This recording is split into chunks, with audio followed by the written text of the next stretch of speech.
Point pleasant West Virginia एक छोटा सा शहर है जिसकी पॉपुलेशन लगभग 4000 लोगों की है। ये शहर ओहायो रिवर के पास है और हरे भरे गांवों से घिरा हुआ है। अब यहाँ के लोग बहुत ही पीसफुल लाइफ जीते हैं, लेकिन इसी पीस के बीच 1960s के दौर में इस शहर में कुछ ऐसा हुआ जिसकी वजह से इस शहर में लोग जाने से डरने लगे और आज तक लोग उन किस्सों की बात करते हैं। और आसान भाषा में बताऊं तो ये सारा किस्सा जुड़ा हुआ है एक मॉन्स्टर, एक क्रिएचर से। अब पहली बार ये मॉन्स्टर 12 नवंबर साल 1966 को देखा गया, जब एक क्लेंडेनिन के पास 5 कब्रों में खुदाई करने वालों ने देखा कि एक इंसानी शक्ल वाली चीज पेड़ों के झुंड से उड़कर उनके सिर के ऊपर से गुजर गई। सिर्फ 2 दिन बाद नेवल पैट्रिज, जो सैलम के रहने वाला था, उसने अपने घर के बाहर 2 लाल चमकती आंखें देखी। ये आंखें एक लंबे काले साए की थी जो पेड़ की शाखा पर बैठा हुआ था, जो एक खूनी चीख मारकर अचानक से उड़ गया। उसका कुत्ता बैंडिट, जो उस चीज का पीछा करते हुए गया और फिर कभी वो कुत्ता वापस लौटकर आया ही नहीं। और हमारी आज की यही कहानी है द लेजेंड ऑफ मॉथमैन की। 15 नवंबर को 2 जवान शादीशुदा जोड़े रॉजर और लिंडा स्कैरबेरी और स्टीव और मैरी मेलेट मैसन काउंटी शेरिफ ऑफिस पहुंचते हैं, जो बहुत ही ज्यादा डरे हुए थे। उन्होंने बताया कि उन्होंने TNT एरिया के पास, जो पॉइंट प्लेजेंट से बाहर है, एक 7 फुट का लंबा ग्रे रंग का साया देखा जिसकी लाल चमकती आंखें थी। उस मॉन्स्टर ने अपने पंख को पीछे मोड़े हुए थे और उसी क्रिएचर ने उनकी गाड़ी का पीछा किया लगभग 100 मील प्रति घंटे की रफ्तार से, और अचानक से वो चीज एक तेज चीख मारकर वहां से गायब हो गई, जो कि TNT एरिया की तरफ चली गई। अब अगले ही दिन एक प्रेस कॉन्फ्रेंस रखी गई जहां पे एक वाइल्ड लाइफ एक्सपर्ट ने यह बताया उन दोनों कपल ने कोई और चीज देखी होगी और ये सिर्फ उनके एक मन का वहम है, क्योंकि ऐसी कोई चीज इस दुनिया में एग्जिस्ट ही नहीं करती है। इन सारी चीजों के बावजूद लोकल न्यूज़पेपर वालों ने इस पूरे इंसिडेंट को बहुत ही बड़ा चढ़ाकर न्यूज़पेपर में लिख दिया, जो तेजी से शहर में फैल गया और इसी वजह से इस क्रिएचर की और बहुत सारी साइटिंग्स बताई गई और बहुत सारे लोगों ने इस चीज को मजाक में भी लिया।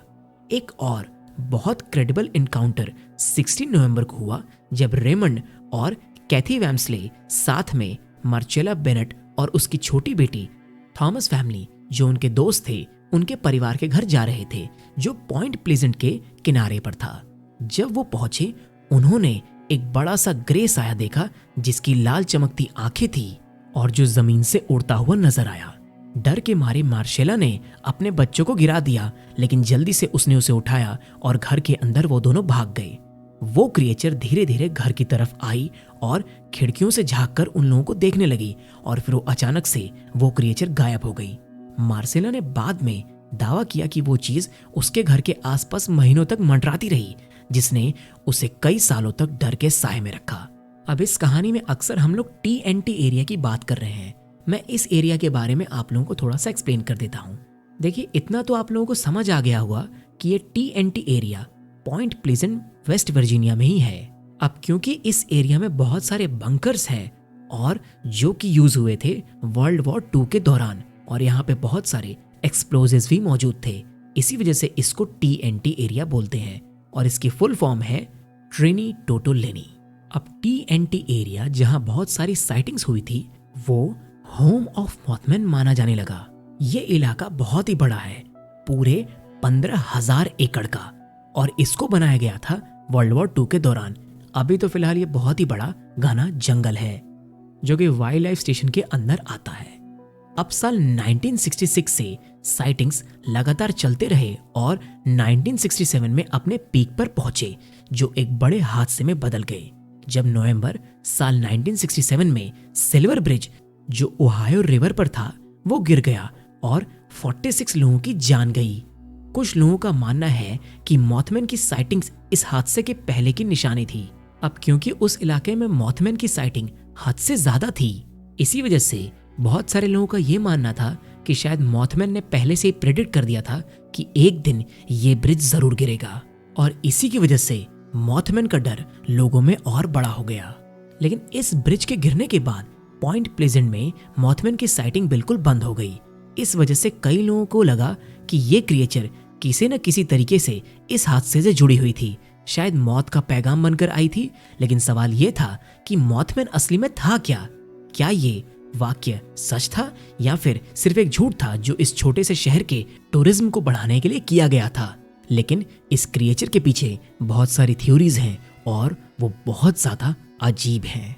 अब ज्यादातर चीजें डॉक्टर रॉबर्ट स्मिथ की थ्योरी से सहमत हैं, जो कहते हैं कि मॉथमैन सिर्फ एक गलती से देखा गया चिड़िया था और शायद वो चिड़िया थी सैंड हिल क्रेन। अब जिसको नहीं पता तो मैं आप लोगों को बता दूं कि सैंड हिल क्रेन एक बड़े साइज की चिड़िया होती है।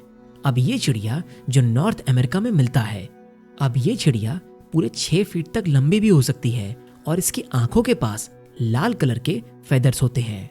अब ये सारी चीजें उस वक्त दिए गए डिस्क्रिप्शन से मिलते हैं, लेकिन आंखों देखा हाल बताने वालों ने दावा किया कि जो उन्होंने देखा वो कोई चिड़िया नहीं था। उन्होंने उस क्रिएचर को 7 फुट लंबा बताया, जिसकी लाल चमकती आंखें थी और जो अंधेरे में भी बहुत ही बड़ी, बहुत ही ज्यादा रोशनी देती थी।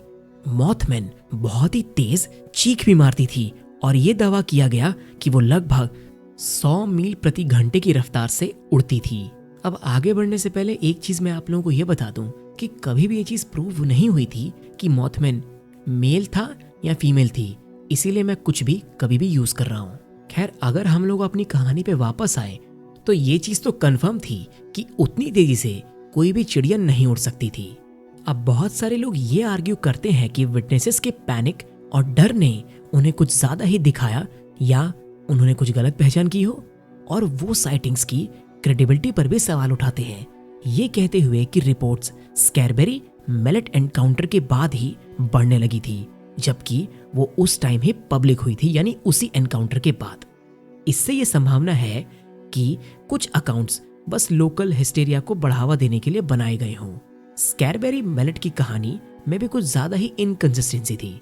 असली पुलिस रिपोर्ट और प्रेस में चलने वाली वर्जन में बहुत ही ज्यादा फर्क था। इन कॉन्ट्राडिक्शन के बावजूद लोकल अथॉरिटीज ने विटनेसेस की क्रेडिबिलिटी को सपोर्ट किया, क्योंकि वो अपने एक्सपीरियंसेस से सच में बहुत ही ज्यादा डरे हुए थे। कुछ लोग मानते हैं कि टूरिज्म ने इस लेजेंड को जिंदा रखने में अपना हिस्सा दिया है। पहली साइटिंग के बाद पॉइंट प्लेजेंट में विजिटर की संख्या बहुत ही ज्यादा बढ़ गई, जो कुछ लोगों को ये सोचने पर मजबूर करती है कि ये कहानी शायद लोकल इकोनॉमी को बूस्ट करने के लिए सोची समझी चाल थी। लेकिन जो इस कहानी को सबसे ज्यादा इंटरेस्टिंग बनाती है वो पहले 4 साइटिंग्स की कंसिस्टेंसी, जो अलग अलग दिनों में और अलग अलग जगह पर हुई थी। अब विटनेसेस एक दूसरे को जानते नहीं थे, लेकिन उनकी डिस्क्रिप्शन बहुत ही ज्यादा सिमिलर थी। शेरिफ, जो पर्सनली स्कैरबेरी और मेलेट को जानता था, उनकी बातों पर विश्वास इसलिए करता था क्योंकि उन्होंने असली डर और परेशानियां दिखाई थी। इसने बहुत सारे लोगों को यह सोचने पर मजबूर कर दिया कि शायद मॉथमैन एक अननोन क्रिप्टिड था। अब जिनको नहीं पता उनके लिए मैं बता दूं कि क्रिप्टिड एक तरीके का क्रिएचर होता है जो कि सिर्फ कहानियों में पाया जाता है, लेकिन बहुत सारे लोग ये कहते हैं कि उनके हिसाब से वो क्रिएचर इस दुनिया में एग्जिस्ट करता है और उन्होंने उसको देखा भी हुआ है, लेकिन कभी भी इसका कोई ठोस सबूत नहीं मिल पाया है। चलो, अगर मान भी लिया अगर ये चीज सच है तो इसका मकसद क्या था और ये कहां से आया था? एक थ्योरी कहती है कि मॉथमैन एक सुपरनैचुरल ओमेन था जो किसी बड़ी दुर्घटना के होने का संकेत देने के लिए आया था। अगर बात की जाए ऐसी चीजों की कि दुनिया भर में ऐसी उड़ने वाले ह्यूमनॉइड क्रिएचर्स की रिपोर्ट बहुत सारी मिलती हैं जो बड़ी ट्रेजेडीज से पहले देखी गई थी, जो कुछ लोगों को ये मानने पर मजबूर करती हैं कि मॉथमैन सिल्वर ब्रिज कोलैप्स का वार्निंग देने आया था। एक थ्योरी ये भी कहती है कि मॉथमैन एक ऐसा क्रिएचर था जो किसी दूसरी दुनिया या किसी दूसरे प्लेनेट से आया था। पहले मॉथमैन की साइटिंग से पहले वुड्रो डेरेनबर्गर, जो इस स्विंग मशीन सेल्समैन था, उसने पॉइंट प्लेजेंट के आसपास एक यूएफओ देखा था। अब उसके हिसाब से वो चीज उसके कार के सामने रुक गई थी और एक अजीब मुस्कुराहट वाला इंसान जिसका नाम इनग्रिड कोल था, उससे टेलीपैथिकली कम्युनिकेट किया था। अब इनग्रिड कोल ने उसे यानी हमारे सेल्समैन को एक दूर के शहर की चमकती रोशनियों के बारे में पूछा और फिर अपने क्राफ्ट में बैठकर चुपचाप वहां से चला गया।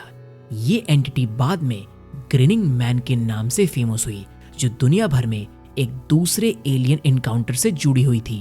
अब इंड्रिड कोल्ड भी एक तरीके के क्रिप्टिड थे और ये क्रिएचर तो पूरी दुनिया में फेमस है। इनको लोग अर्बन लेजेंड भी बुलाते हैं। अब हमारे सेल्समैन के एनकाउंटर के कुछ ही दिनों बाद पहली मॉथमैन साइटिंग हुई थी। बहुत लोग मानते हैं कि इंड्रिड कोल्ड और मॉथमैन कनेक्टेड थे, शायद एलियन स्काउट्स या ऑब्जर्वर की तरह। इसी दौरान पॉइंट प्लेजेंट में कई यूएफओ और अजीब रोशनियों को देखा गया और कुछ लोगों ने अपने घरों में पैरानॉर्मल एक्टिविटी होने की रिपोर्ट्स भी दी थी, जो साइटिंग्स बंद होने के बाद अचानक से अपने आप रुक गई थी। यहाँ तक कि मैन इन ब्लैक के विजिट्स की अफवाहें भी थी, जो इस मिस्ट्री को और ज्यादा रहस्यमय बना देती हैं। एक दिन मैं आप लोगों के सामने in mysterious man in black की डॉक्यूमेंट्री भी आप लोगों के सामने जरूर रखूंगा। अब बहुत सारे कॉन्फ्लिक्टिंग रिपोर्ट्स के बावजूद मॉथमैन की कहानी आज भी लोगों के अंदर जिंदा है। पॉइंट प्लेजेंट ने अपनी इस अजीब हिस्ट्री को खुले दिल से अपनाया है। वहाँ मॉथमैन म्यूजियम है और हर साल एक फेस्टिवल होता है जो दुनिया भर के क्यूरियस टूरिस्ट को अट्रैक्ट करता है, उनको खींचता है। चाहे मॉथमैन एक असली क्रिएचर था या सुपरनैचुरल ओमेन था, एक एलियन विजिटर था या चालाकी से बनाया गया झूठ था, इसकी कहानी आज भी लोगों के अंदर पूरे तरीके से जिंदा है और इस मिस्ट्री को ये सारी चीजें और ज्यादा बढ़ावा भी देती हैं। अब लास्ट में आप लोगों को बता दूं, 20 नवंबर साल 2016 को पॉइंट प्लेजेंट के पास ली गई एक तस्वीर में एक अजीब फिगर देखा गया, जो कुछ लोगों के मुताबिक मॉथमैन है और लोगों का मानना है कि लगभग 30 साल बाद पहली बार मॉथमैन को देखा गया। अब चाहे वो शिकार करते पक्षी के पंजों में पकड़ी हुई सांप हो, सवाल अब भी वही है, क्या मॉथमैन इतने साल बाद वापस आ गया है? चाहे वो एक असली क्रिप्टिड हो या एक जानी पहचानी कहानी, मॉथमैन की कहानी आज भी रहस्यमयी और रोचक है, जो हमें ये सोचने पर मजबूर करती है कि क्या सच में ये नया प्राणी अभी तक हमारे सामने नहीं आया या फिर ये सिर्फ इंसानों की कल्पना की शक्ति है। खैर, अब आप लोगों का क्या कहना है इस केस के ऊपर, प्लीज मुझे कमेंट सेक्शन में जरूर बताइएगा। अगर वीडियो अच्छा लगा हो तो प्लीज लाइक कर दीजिएगा और इस चैनल को सब्सक्राइब भी कर दीजिएगा। और जब तक हम लोगों की अगली मुलाकात नहीं होती, तब तक के लिए अपना ध्यान रखिए, अपनी फैमिली का ध्यान रखिए और जो सबसे जरूरी है, ऐसे लोगों से हमेशा बच के रहिए जिनका इंटेंशन सिर्फ और सिर्फ आप लोगों को यूज करना है। अलविदा।